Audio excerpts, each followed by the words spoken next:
Oi, pessoal!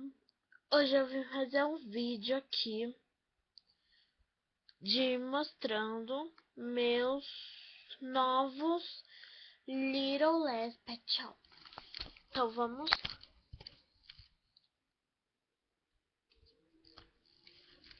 Tem esse, veio com essa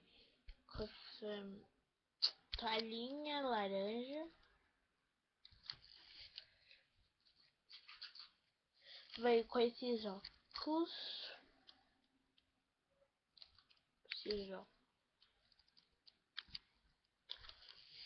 E com esses outros óculos aqui.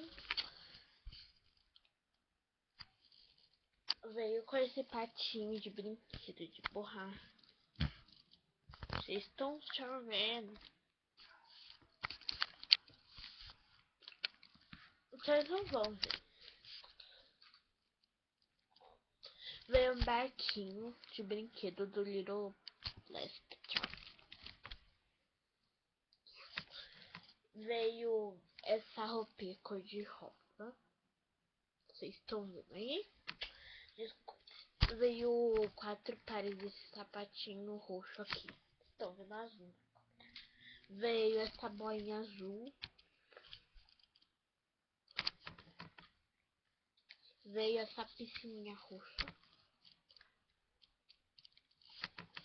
Veio essa cadeirinha rosa. Veio esses Little Less. Esse jacaré aqui, né? Vamos ver?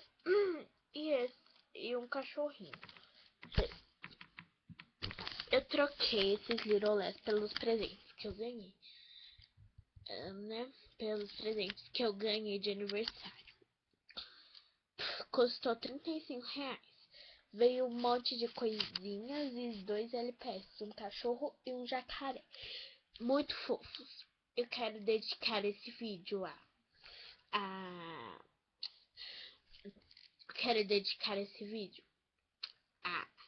a Lina Teus. Sei lá. Desculpe se eu falar o segundo nome errado, Lina. Beijos pra você, viu? E se vocês quiserem me adicionar no Face, meu nome no Face é Jennifer Caroline Cardoso. Se vocês quiserem me seguir no Instagram, meu nome é iJennifer. Curtam minha página no Face que chama Amo Little Less Pet Shop. E só. Beijos para todas as meninas, né? Beijos para todas vocês. Ok? Beijo. E desculpe, que eu tô no meu quarto, a luz aqui é fraca e não. Desculpe. Eu acho que eu vou pôr esse vídeo no YouTube, mas daí eu faço outro mostrando melhor, tá? Beijos e tchau, tchau.